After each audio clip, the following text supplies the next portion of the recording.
But first, because they may be gone, but their deeds outlive them, the headlines lingering from the previous administration's 50 running scandals still Bush. Number 3, Burrowing-Gate. This is the definition of still bushed. Senator Feinstein of California is pushing an investigation of at least 3 Bush political appointees who may have found loopholes permitting them to keep influential jobs in their government departments despite the change of government. Feinstein's keeping the names quiet just in case these are innocent bystanders somehow, but the Associated Press says one of them is Tara Jones, special assistant in the Pentagon Office of Detainees.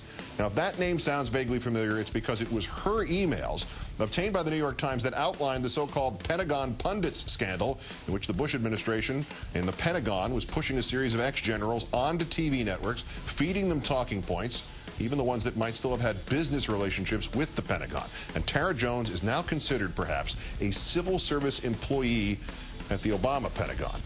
Number 2, Bailout-Gate, and the story of how the banks we bailed out are treating their customers, their dead customers. This is from Paul Kelleher, who called to advise Bank of America that his mother, B of A credit card holder Teresa Hatt, had just passed away.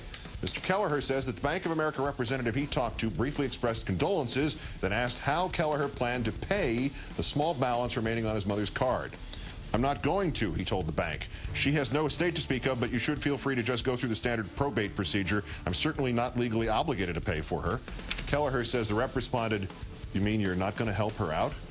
Kelleher answered, "I wouldn't be helping her out. She's dead. I'd be helping you out." Kelleher then says the rep matter-of-factly added, "That's really not the way to look at it. I know that if that were my mother, I'd pay it.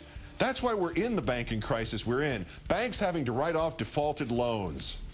Kelleher added he thought the rep sounded like she was reading this crazy claim that the unpaid credit card debts of dead people had caused the banking meltdown. Said it sounded like Bank of America policy, and TPM Muckraker found an ex-B of A collections unit guy who said it sure was. Class all the way. But number 1, Andy Card is a fool-gate.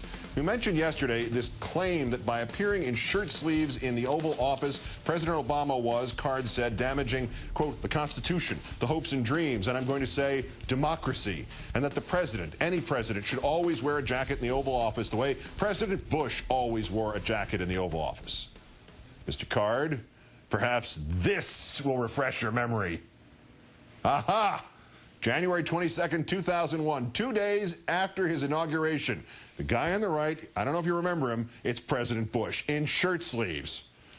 Mr. Card, you can apologize to President Obama anytime you'd like. I'd suggest you include the phrase, quote, "I am a buffoon," unquote, but use your own judgment, if any.